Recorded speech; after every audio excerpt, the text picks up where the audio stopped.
I was standing at the gates of the house my mother died protecting, watching a stranger's dog piss on the lawn I was supposed to inherit. My last memory here was of her clutching my hand, whispering, "No matter what happens, this will always be yours." But while I was building my life overseas, my parents quietly sold it behind my back, sold it to pay off Adam's third bankruptcy. My father didn't even have the decency to call. I found out from a real estate blog. I flew back without telling anyone. I walked through the open house pretending to be a buyer, touched the fireplace Mom used to warm soup near, watched the realtor point to the kitchen I had helped paint in 7th grade, the couple interested in buying it. They were asking if the property had good bones. I almost laughed. This house had my mother's soul in the beams. My phone rang. Hannah, my father's second wife. The woman who came into our lives like a quiet ghost after Mom's funeral and never left. She asked if I wanted to meet them for dinner. I said sure. She didn't know I was already here. She didn't know I'd just walked out of the shell of the house they gutted in exchange for their favorite child's dreams. Dinner was at a mid-tier restaurant. Adam was already seated, laughing with the staff like he owned the place. He was wearing a watch worth more than the car he crashed last year. "Bobby," he said, like nothing happened. "You still abroad or just visiting?" I didn't answer. I looked at my father instead. He didn't flinch. He just poured me a drink and said, "You've done so well for yourself, son. You didn't need that house. Adam needed a lifeline. Family helps each other." I nodded once, took the drink, toasted them all. "To family," I said. But in my chest, something burned. They had written me off, treated me like a safety net, just in case Adam failed again, but they never thought I'd come back with anything of my own. They didn't know I owned the building Hannah worked in. They didn't know my company had quietly absorbed 3 of Adam's past investors after they dumped him. They didn't know that the very logo on the NDA he signed last month, that was mine too. I didn't come back for vengeance. I came back for clarity, but vengeance made a clearer offer. 2 days later, Adam applied for a job, sent in a resume full of lies. He didn't know the hiring manager was Janet, someone who owed me everything after I paid for her father's surgery when our company hit IPO. She asked if she should delete the file. I said, "No, hire him, front desk." He showed up late on day 1, wore flip-flops, greeted Janet like she was a secretary. She trained him personally. I didn't speak to him until the 3rd day, when he barged into my office unannounced and froze. "Bobby, what the hell? Why are you here?" I leaned back in the chair he was supposed to inherit. "Checking on a new hire," I said. "He's had attendance issues." He didn't say a word, just stood there. The silence stretched like glass between us. "This building," I added casually, "was bought using the payout Mom left me. You remember her, right?" Adam's face turned white. "Hannah called that night, begged me to show some mercy." "He's trying," she said. "He just needs time." I replied, "He's had time. He had my house, my inheritance, my parents. Now he has a badge, and he better start scanning it at 9 a.m. sharp. My name is Bobby Wang. I'm 31 years old, born to a woman who died too soon and a father who stopped being mine the moment she was buried. People say time heals, but time also builds. I didn't heal, I built. Brick by brick, degree by degree, sleepless night after sleepless night. And now I stand in a skyscraper that doesn't carry my family's name, but it carries my fingerprints on every steel beam. Most people who work at Haven Corp don't know my past. They see the press releases, the keynote speeches, the tailored suits. They don't see the burned-down blueprint of my childhood that I used to draft this empire, and that's how I like it, because the truth doesn't need to be seen, it needs to be remembered. When I was 12, my mother made me memorize our bank account number. She was worried. Even then, my father had a habit of investing in things he didn't understand. He'd chase buzzwords and hand over thousands to partners who vanished overnight. My mother was the opposite, grounded. She worked 2 jobs, cooked meals that always stretched further than they should have, and told me bedtime stories from books she couldn't afford. Every dollar she saved was for me. Every asset in her name was meant to become mine. When she passed from late-stage ovarian cancer, I was 15. She had left a will, meticulously crafted with her trembling hands. The house, her savings, and a small insurance payout were all put in a trust. My father was named the trustee, but I was the sole beneficiary. She trusted him to hold it for me. He trusted himself to spend it for Adam. Adam is my younger half-brother. He was 4 when Mom died. He doesn't remember the way she used to fall asleep sitting up because chemotherapy wouldn't let her lie down. He doesn't remember the list she kept in her wallet of every bill paid, every debt still looming. He doesn't remember her eyes when she cared at me. She had a plan for me, and he wasn't part of it. But when Hannah entered the picture 2 years later, everything changed. Hannah was elegant, calm, the kind of woman who kept her emotions bottled until they became strategy. She was never cruel to me, at least not openly, but she was surgical in how she separated me from the family narrative. The photos of Mom began disappearing. The budget for my education got reallocated to Adam's extracurriculars. My applications to universities overseas were met with stiff silences and long delays in funding. When I finally left for university in Singapore, it was on a partial scholarship, supplemented by 3 part-time jobs. The trust fund Mom built? Gone. Absorbed into joint family needs, I was told. Every call home became a lecture. Why couldn't I be more supportive of Adam's potential? Didn't I see how hard he was trying? He was the dreamer, the wild card, the one who needed guidance. And me, I was the backup plan, the one who'd land on his feet anyway, disposable in victory, valuable only in case of failure. When Adam dropped out of college to launch his first startup, it failed within 6 months. He blamed the algorithm. Dad blamed the market. Hannah blamed stress. I said nothing. When the second venture flopped, an online furniture business they dumped my mother's jewelry into, I emailed the last photo I had of Mom to myself before the family cloud was accidentally wiped. The third startup burned through what little was left of my mother's original estate. A friend messaged me a link to the property auction. I clicked and saw the only home I'd ever known listed for bidding. Fully renovated, motivated sellers, great for couples. The post had 5 likes, one of them was Hannah's. I never replied to any of their messages again. Until I built Haven Corp. It started as a small logistics AI firm, just me and 2 other friends in a co-working space. I coded through night shifts, pitched during lunches, and flew out for investor meetings using borrowed frequent flyer miles. I didn't ask for help, didn't send a single update home, and when the first round closed for $2.2 million, I celebrated alone. Ate cheap noodles on a rooftop overlooking Marina Bay and cried quietly. Over time, Haven expanded. We moved into data infrastructure, then cloud security.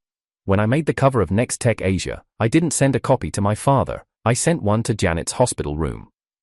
Janet was one of my first hires, smart, analytical, unshakably loyal. Her father had collapsed during one of our 16-hour sprints before launch. She asked for leave, but I told her to take the week and gave her my personal card. She tried to refuse. I insisted. I'm not investing in your father, I told her. I'm investing in the person who'll help me build a billion-dollar firm. We're at $870 million now, still climbing. It was Janet who told me Adam's name had shown up in our internship portal. He didn't even know I ran the company. He must have applied using the same template he always did, buzzwords, big dreams, no substance.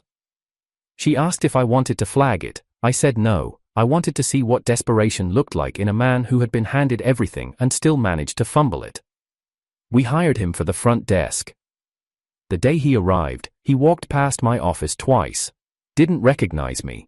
He was tapping through a crypto meme page on his phone and barely looked up when Janet handed him the orientation file.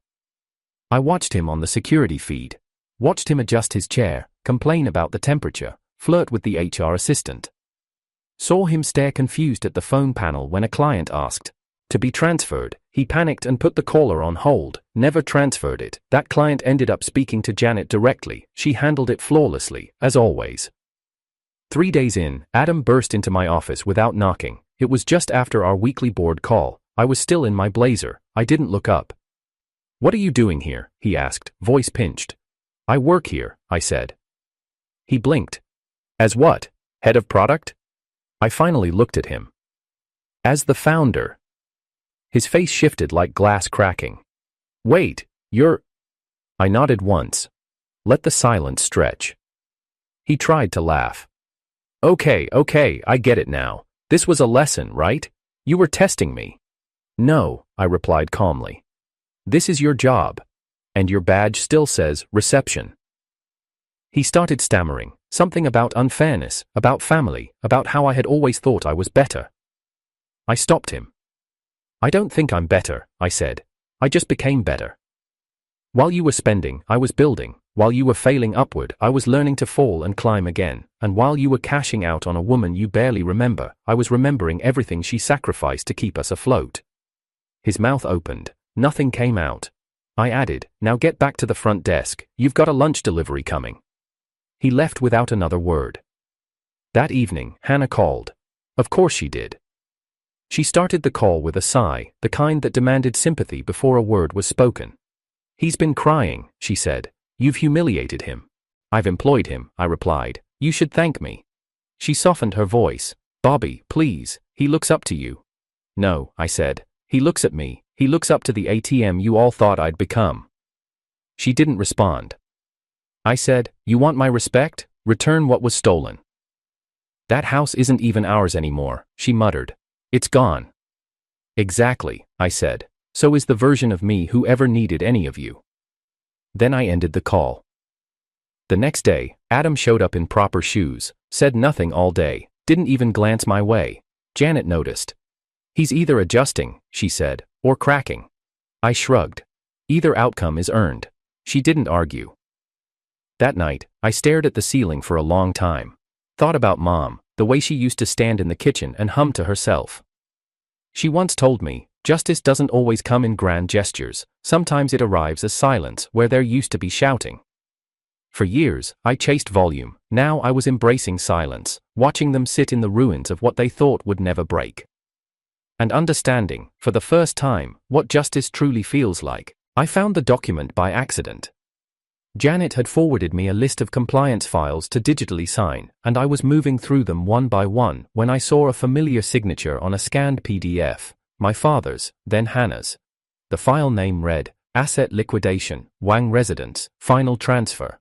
It was dated 9 months after I left for grad school, and only 3 weeks after Adam's second startup publicly collapsed. The document showed the full sale of the house. My name wasn't mentioned, not once. There had been no request for approval, no notification. The trust that was set up in my mother's name, the one that had me as the beneficiary, was restructured with Hannah as a joint holder. A court-stamped form sat beneath it, a judge's approval, no contest filed. They didn't even need to forge anything. My mother had trusted too easily, my father had waited just long enough, Hannah had known exactly when to act, and Adam, he didn't need to know the details, he just needed another bailout. I stared at the screen for several minutes, unmoving. Janet's voice came through the intercom, saying my noon was on line 1. I didn't answer. Instead, I forwarded the file to my private email, closed my laptop, and walked out. I found myself at a cafe I hadn't visited in over 10 years, the same cafe where Mom once took me after my middle school graduation. She had bought us 2 milk teas and told me I could be anything, just as long as I never lost my voice. I stirred the tea without drinking it. I had lost my voice for a long time. I returned to the office by 3 p.m. Adam was still at the front desk, headphones in, watching something on his phone. He didn't notice me until I stood directly in front of him. "Deliveries in the break room," he mumbled, without looking up. "Stand up," I said. He froze, pulled the headphones down slowly. "What?" "Stand up," I repeated. "We're going for a walk." He hesitated, but the authority in my voice left no room for debate. He stood, adjusted his badge, and followed me in silence. We walked past the glass conference rooms, the collaborative hubs, the endless walls of company values. Words like resilience, ownership, merit. Words that had meant nothing to the people who raised me. I opened the door to a private meeting room and gestured for him to sit. He did. Arms crossed, half defensive, half confused, I dropped a printed copy of the asset transfer file on the table. "What's this?" he asked, frowning. "Read," I said. His eyes skimmed the page, but it was clear from the way his jaw slowly tensed that he understood more than he let on. I watched the gears click. I watched memory catch up with him. "You knew about this," I said. Not a question. Adam looked down. "I mean, I didn't handle it personally. Dad and Hannah, you knew," I cut him off. "You watched them drain the only thing Mom left me and used it to cover your failure, then smiled in my face like nothing happened." He shrugged once. "It was just a house, Bobby. You don't even live here anymore." I didn't reply. He continued. Besides, you're successful now, you didn't need it, you have all this, what difference does it make? I leaned forward. It makes the difference between being forgotten and being erased. Adam didn't speak, he didn't know how. You never earned a thing, I said calmly. You stumbled, and they put pillows under your feet. I bled for every inch I walked, and still they took from me. His voice rose then, not out of strength, but panic. That's not my fault. I didn't ask them to give me your inheritance. I didn't force them to sell anything. No, I said, you just accepted it, like everything else you never worked for. He stood suddenly. Why now, huh? Why are you bringing this up now? You're rich, you've won. You've made your point. I stood too. It's not about winning, I said. It's about remembering, and making sure you never forget what you cost me. He stormed out of the room. That night, Hannah called again. I heard what happened, she said, without waiting for a greeting. You scared him. Adam's having a breakdown. I stayed silent. She continued. You're hurting the family. You're dredging up things that are over. We were doing our best. We didn't mean for you to feel left out. I wasn't left out, I said. I was used. She exhaled slowly. Bobby, your mom's gone, but we're still here. And Adam is your brother. We were just trying to keep things together. I could hear the manipulation curl around every syllable. I could hear the practiced empathy, the softened edge of practiced guilt. You know, I said, I used to wish you were my mother because you made Dad smile again. You kept the house clean, you cooked things Mom never had time to, but then I realized, keeping things clean was your way of washing away what came before you. There was a pause, a rare one. She didn't know how to respond. You sold my legacy, I said quietly. And you did it with perfect posture. She hung up. For 2 days, Adam didn't come in. On the third day, he showed up again, hair uncombed, eyes red, badge on upside down. He walked up to my office door and stood there. I ignored him. He knocked. Janet looked up from her desk. Should I? No, I said. Let him wait. He waited 10 minutes. Then left. The next morning, Janet brought me a sealed envelope. It's from him, she said, left on your desk. I opened it. A letter, handwritten, sloppy. Bobby, I get it now. I thought you were being cruel, but maybe I deserved it. I didn't think about what that house meant to you. I just saw another mess and another solution that wasn't mine to give. I'm not asking for forgiveness, but I am sorry. I'm leaving Haven. Can't be here and pretend anymore. But I hope someday, you remember that we were brothers before we were enemies. Adam. I folded the paper, placed it in my drawer, and didn't reply. Janet came in later and said, HR confirmed, he resigned. I nodded. Let the front desk breathe again. She paused. You okay? I smiled faintly. It's not about being okay, it's about not being silent anymore. That afternoon, I walked past the now empty reception, the chair still slightly warm, the pen holder crooked, his scent faint in the air. I didn't hate him, I just didn't trust him with anything of mine again, not my name, not my mother's memory, not even the silence he left behind. I didn't cry. Even when I stood alone in the office past midnight with Adam's letter still folded in my drawer. Even when I walked through the halls of Haven Corp, past rooms filled with people who knew me only as the founder and not as the son who was quietly gutted. I didn't cry, I didn't scream, I didn't even flinch, because I'd done all of that already, years ago, when I had no one watching, but that doesn't mean I wasn't struggling. The thing they never tell you about revenge is that it doesn't feel like fire, it feels like frostbite, cold, numb. The longer it sits in your chest, the less you can feel anything else. And I had been frozen for years.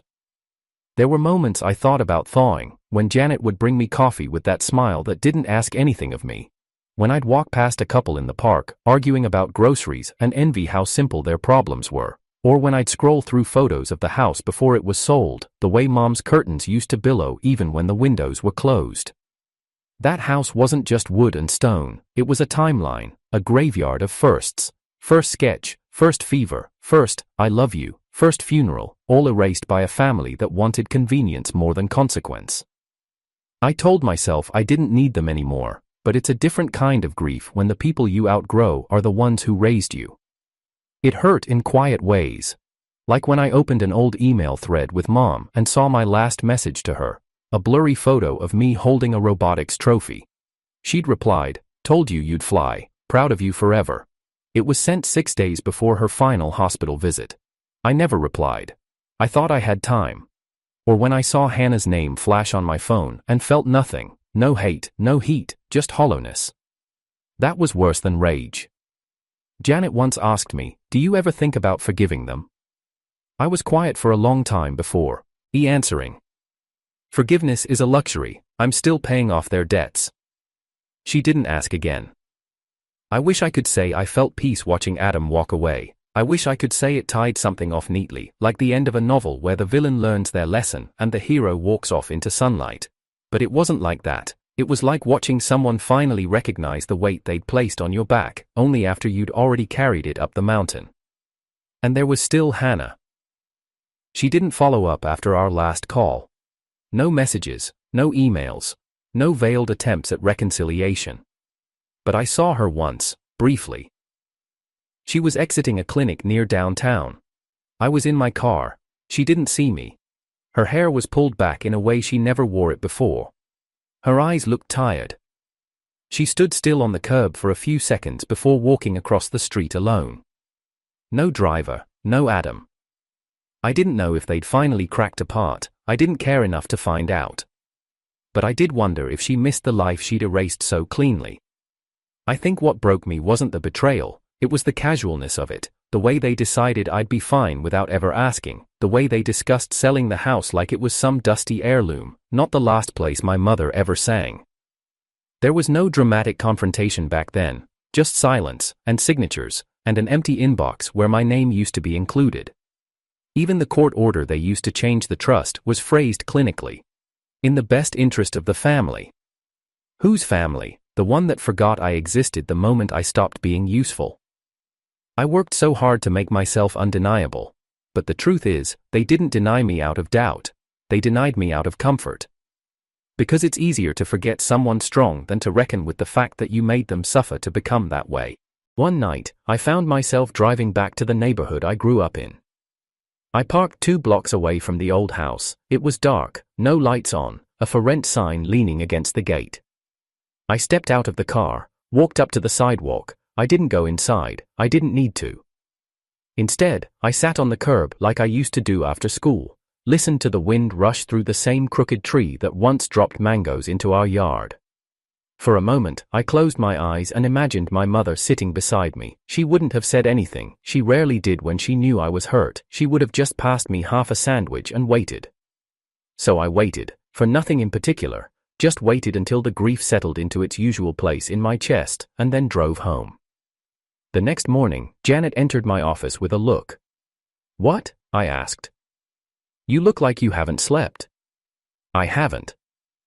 She placed a file on my desk. "What's this?" "A new development, expansion proposal in Malaysia." I opened it. Numbers, blueprints, projections. Janet said quietly, "This is yours, Bobby, not theirs, not hers, not what they stole, just yours." I looked at her, and for the first time in weeks, I let my guard drop. "Why do you stay?" I asked her. She tilted her head. "What do you mean? You could work anywhere, start your own thing, people would follow you." She smiled. "Because I remember what you did for my father, and because I know what it's like to be the child left out of the will." We didn't speak after that, but something shifted. I started sleeping again, not much, but enough to dream. In one of those dreams, I saw Adam as a child. He was in my old room, trying to fix the radio I used to play cassettes on. He looked up at me and said, "Do you think she would have liked me?" I didn't have an answer. Maybe Mom would have loved him too. She always had more love than she had time. But I'll never kill, now. That's the part that hurts. Not what they took. What they made impossible to get back. Hannah never apologized, not in words, not in writing. But a week later, I received an envelope. No sender name, no return address. Inside was a locket, my mother's. I remember her wearing it the day she dropped me off at school and told me not to be afraid of being different. It had a scratch across the front, same one it always had. There was a note inside, just one line. It was never mine to keep. I placed the locket in my desk drawer, not with Adam's letter, but close, not as a token of closure, but as proof that even ghosts know when they've overstayed. That afternoon, I stood in front of the lobby mirror as the sun poured in behind me. My reflection didn't look angry anymore, just older, just done. I received the subpoena on a Tuesday morning. It arrived by courier, thick cream-colored envelope, urgent label, hand-delivered to my office door. Janet took it from the receptionist and handed it to me without a word. She'd seen enough over the years to recognize trouble before it spoke. Inside was a civil complaint. Plaintiff, Adam Wang, co-signed by Hannah Wang, filed under wrongful dismissal, workplace harassment, emotional distress, constructive termination. At first, I thought it was a mistake, a prank, something from one of those fake legal services that try to get you to call a hotline and verify your identity, but no, it was legitimate, dated, stamped and filed with full intent. I stared at the paper for a long time, reading every line twice. They had claimed I deliberately created a hostile work environment that targeted Adam Wang with punitive tasks, public humiliation and psychological pressure with the intent to provoke his resignation. That Mr. Bobby Wang exploited his position as founder of Haven Corp to settle personal grievances. That multiple witnesses observed a pattern of targeting behavior consistent with retaliatory employment practices. Attached was a witness list, 4 names. I recognized 2 of them. Employees I'd rarely interacted with beyond hallway nods. And Adam's statement, 3 pages long, carefully crafted. He wrote that he never felt safe while working under me, that I weaponized proximity to power, that I used silence as a tool of abuse. Words that sounded like they came from someone else's mouth, or someone else's coaching. At the bottom, his signature, slanted, sharp. Janet's voice broke the silence.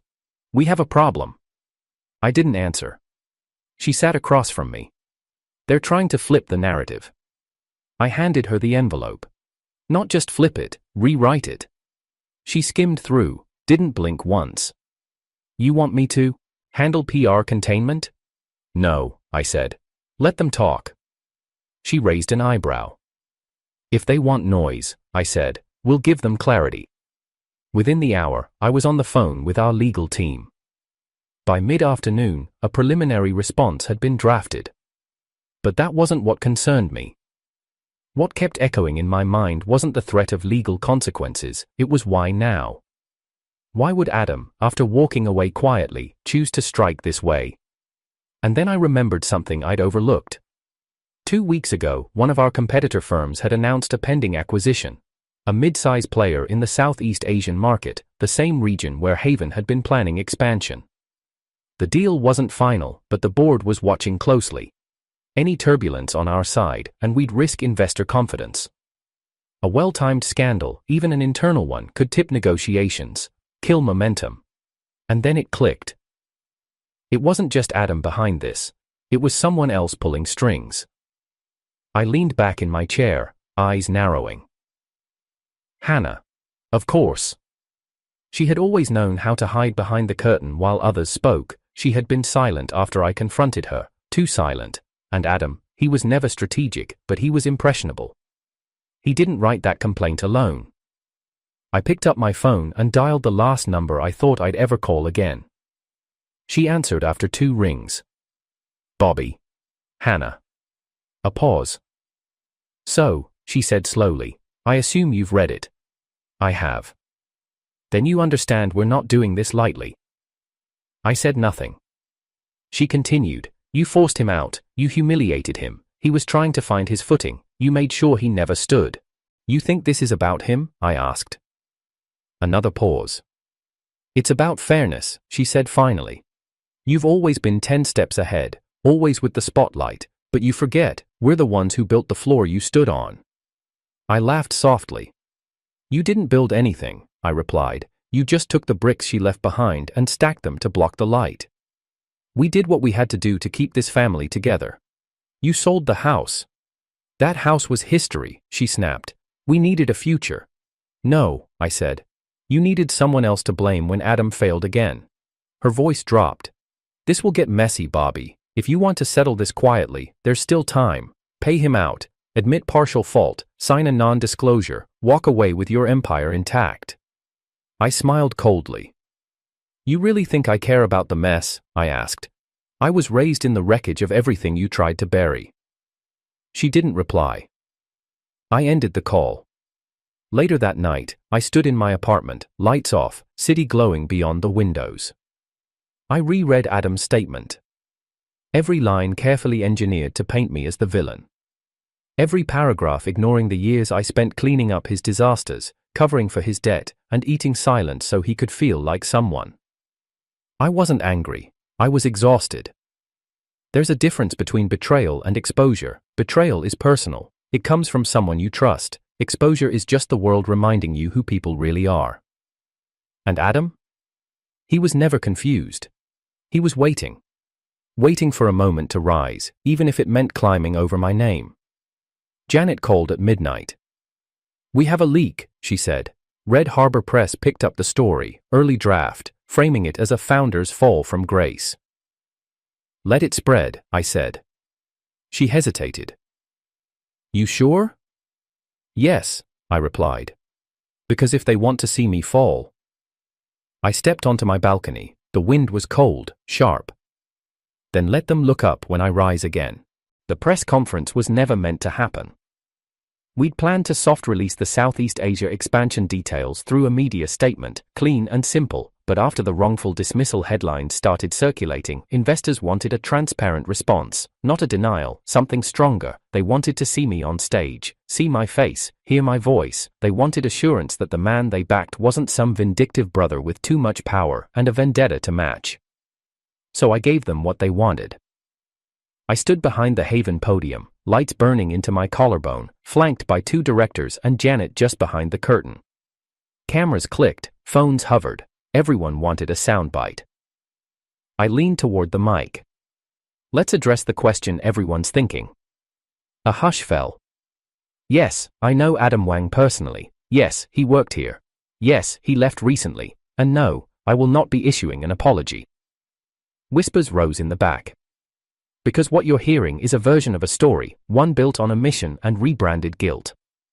I pulled a document from my jacket and placed it on the podium. This is the court-approved liquidation of the Wang estate, executed in 2018. It details the sale of the primary family residence, an asset originally secured under a trust in my name. The projector behind me displayed the signed documents. Those signatures belonged to my father and his second wife, Hannah Wang. They redirected that inheritance to fund Adam Wang's business ventures. Ventures that failed, repeatedly. I let that sit. In 2022, Adam joined Haven Corp, not under threat, not by deception. He applied through our open recruitment system. He signed the employee agreement, completed onboarding, and accepted a front desk role. A pause. Why the front desk? Because that's what his experience supported. I looked directly at the cameras. And when he left, it was on his terms. I picked up a second document. This is his resignation form, signed, time-stamped, with no reported grievance at the time of departure. On screen, his digital signature appeared. The room was dead silent. I stepped away from the podium slightly. You can paint someone cruel if you only show them holding the sword, but I ask you, what about the years they spent swallowing knives just to survive? A murmur passed through the crowd. You think I wanted revenge? No, I wanted distance. I wanted the silence they'd forced on me to mean something. The final slide displayed a photo of me and my mother. I was 7. She was tying my shoelaces in front of the very house they sold. This was the woman who gave me everything, who was erased from her own home, who built a future for me while everyone else planned how to spend it. I turned back to the press. So yes, I'm standing here with power, but not because they gave it to me, because I earned it, out of the ashes of what they burned. No one spoke. Not for several seconds. Then a single reporter asked, "Are you pursuing legal action in response?" I nodded. We've already filed for defamation and malicious prosecution. The evidence speaks louder than any press spin. The questions came faster now, but I'd said enough. As I left the stage, Janet met me backstage. You just declared war. No, I said, I just sent the truth to voicemail. I didn't check my phone for 3 hours after that. When I finally did, I had 17 missed calls. 10 were from unknown numbers, 3 from Hannah, 1 from Dad, and 3 from Adam. I ignored them all. But one voicemail from Hannah played automatically when I tapped the wrong part of the screen. Her voice was shaky. "I hope you're proud. You embarrassed us, publicly. You shattered whatever was left. Your father is sick over this. Adam hasn't eaten in 2 days. Is this what you wanted?" I almost deleted it, but then she said something else. "He was just trying to matter to you, Bobby. You were always the one people admired. He just wanted to be seen.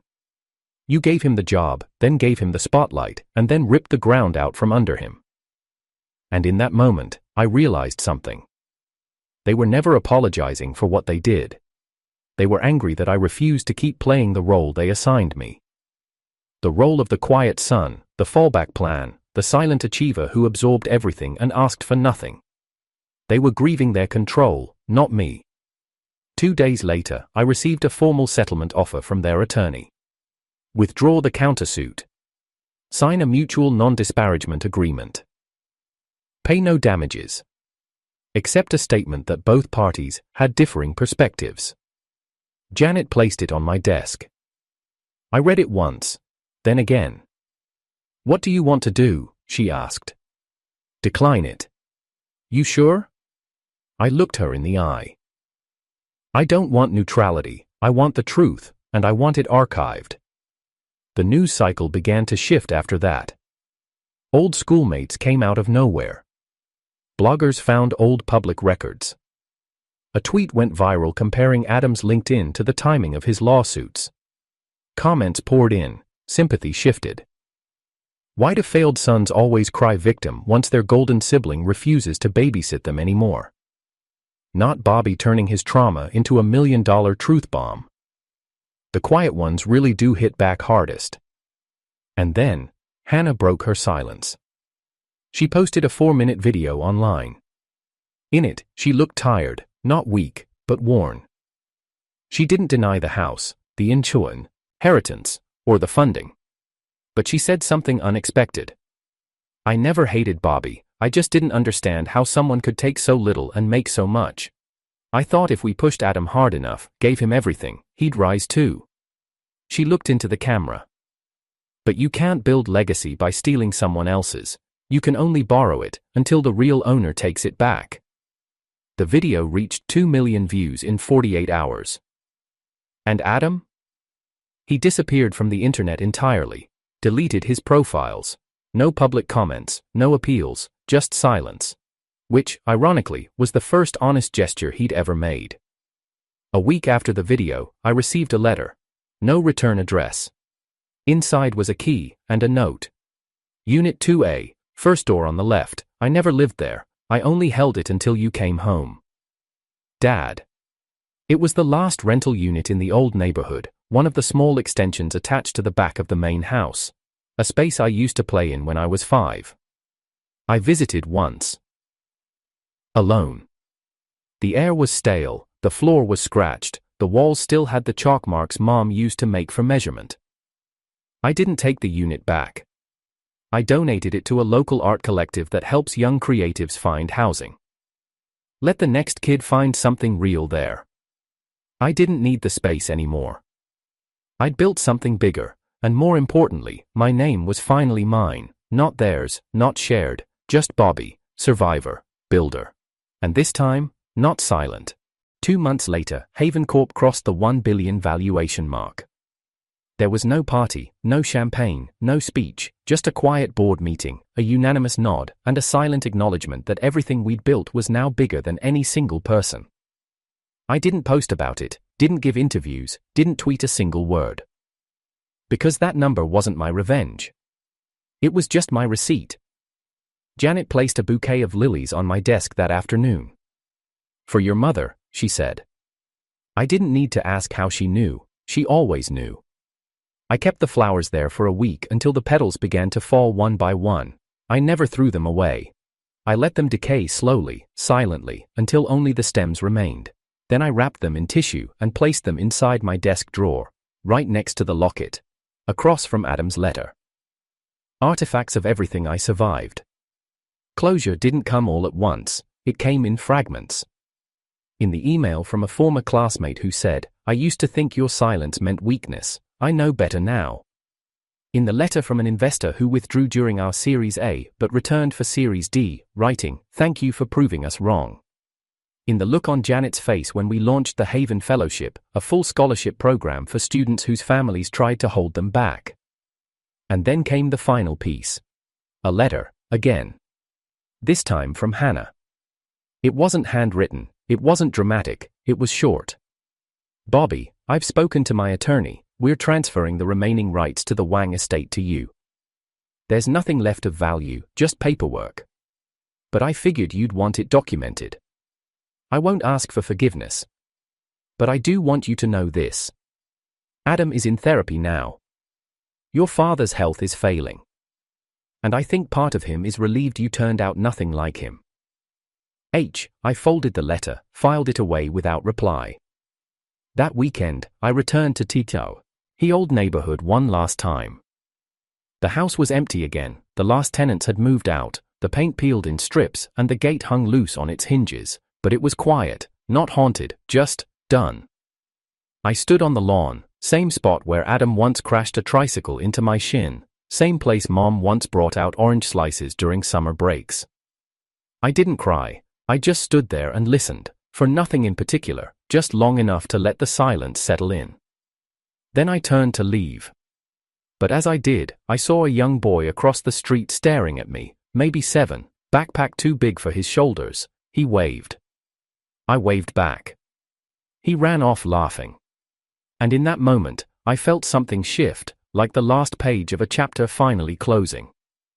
The next morning, I signed the documents to formally dissolve what remained of the Wang family trust. Janet watched me. "You okay?" I looked at her. "Yeah," I said. "I think this is what peace feels like." She smiled. "So, what now?" Now. That was the question, wasn't it? Because revenge had always been the fuel. And with the fire gone, what was left? "I think," I said slowly, "I start building for someone who deserves it." 2 weeks later, I launched the Haven Legacy Project.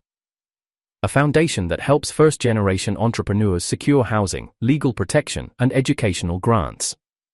No strings attached, no investors waiting for a return, just people who needed what I never had. The first person we helped. A woman named Clara. She'd been kicked out by her stepfather after applying to university against his wishes, slept in a campus library for 2 weeks. Now she runs a clean energy prototype lab funded entirely through Haven. She sent me a letter. It said, "I don't know who believed in me, but I promise not to waste it." I didn't reply. I didn't need to. That was the reply. Then came the last request, an email, from Adam. It came through my personal inbox, no subject line, no salutation, just a paragraph. I saw the press release. Haven Legacy. It's good, it's really good. I'm in Jakarta now, working in logistics. I've been clean for 5 months, no lies, no borrowed credit. I know you'll never respond. But thank you for breaking the pattern. I didn't forward it, didn't print it, didn't even save it. But I remembered every word. Because the truth is, revenge doesn't always end in flames. Sometimes it ends in a voicemail never returned. A job never offered again. A legacy rebuilt quietly while the world looks the other way. Closure doesn't mean hugging your enemy, it means looking them in the eye, saying nothing, and walking away with everything they thought you needed from them. And as I stood in my office, looking out over a skyline I helped shape, I realized the final victory wasn't the money, or the speech, or the lawsuits. It was that I no longer waited for anyone to clap. I had become the sound. And silence was just the echo of everything I outgrew.